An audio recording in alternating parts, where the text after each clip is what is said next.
How to record a separate audio file for each participant on Zoom for Windows.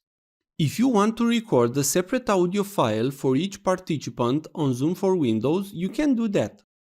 To do this, just open Zoom. You need to have an account on Zoom to set up these settings, so log in with your account on Zoom like I have here. Now click on the Settings button. If you do not see this button, click on the profile icon and from the menu select Settings. On this window, select Recordings from the left. You will see an option here. Record a separate audio file for each participant who speaks. Check that box. Now you can close the settings and start the meeting. When you record next time, the audio will be separated for each person who talks. If this was useful, please like, share and subscribe.